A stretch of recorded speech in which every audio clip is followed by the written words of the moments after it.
Hi hello, എന്തൊക്കെ വിശേഷം? എല്ലാവർക്കും സുഖമൊക്കെയല്ലേ? അപ്പോൾ നമ്മളെ ഒരു കഴിഞ്ഞ വീഡിയോയിൽ നമ്മുടെ ഷിതുമോൻ്റെ ഒരു കുഞ്ഞു കൊളാന്നൊക്കെ പറഞ്ഞിട്ട് ഒരു വീഡിയോ ചെയ്തിരുന്നു കേട്ടോ. കാണാത്തവരുണ്ടെങ്കിൽ ഒന്ന് പോയിട്ട് കാണണേ. അതുപോലെ നിങ്ങളുടെ അഭിപ്രായവും ലൈക്കും ഷെയറും സബ്സ്ക്രൈബും ഒക്കെ വേണം കേട്ടോ.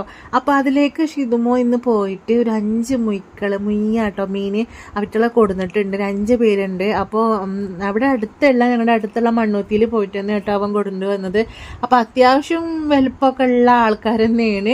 ഇനി അവർ വലുതാകുകയാണെച്ചാൽ ഇതിലും നല്ല വലുപ്പം വരും കേട്ടോ. പക്ഷെ നമ്മുടെ ഈ കുഞ്ഞു കുളത്തിലൊന്നും അതിലേക്കുള്ള സ്പേസൊക്കെ ഒന്നും അവർക്കില്ല. പക്ഷെ ഇൻഷാ അള്ളാ നല്ല വലുതാവുകയൊക്കെ ചെയ്യുകയാണെന്ന് വെച്ചാൽ നമുക്ക് വേറെ മാറ്റിയിടാമല്ലേ. അവനക്ക് ഇങ്ങനെയുള്ള കാര്യങ്ങളൊക്കെ ഭയങ്കര ഇൻട്രസ്റ്റ് ആട്ടോ. അപ്പോൾ അവന് എപ്പോഴും ഇങ്ങനെയുള്ള കാര്യങ്ങളൊക്കെയാണ് ചെയ്യാറ്. അപ്പോൾ അതാ അവൻ്റെ കുഞ്ഞു കുളം, അതുപോലെ അവൻ്റെ മീനുകളൊക്കെ നിങ്ങൾ കണ്ടല്ലോ. അപ്പോൾ ഞങ്ങൾക്ക് എല്ലാവരും സപ്പോർട്ട് ചെയ്യണം, ലൈക്ക് ചെയ്യണം, അതുപോലെ നിങ്ങളുടെ അഭിപ്രായം ഒക്കെ ഞങ്ങൾക്ക് പറയണം കേട്ടോ. നിങ്ങളുടെ സപ്പോർട്ട് ഉണ്ടെങ്കിൽ മാത്രമേ ഞങ്ങൾക്ക് മുമ്പോട്ട് പോകാൻ പറ്റുള്ളൂ. അപ്പോൾ ഇതുവരെ നിന്ന് എല്ലാവർക്കും ഒരുപാട് നന്ദിയുണ്ട്. അപ്പോൾ നെക്സ്റ്റ് ഒരു വീഡിയോ ആയിട്ട് വീണ്ടും കാണാം കേട്ടോ.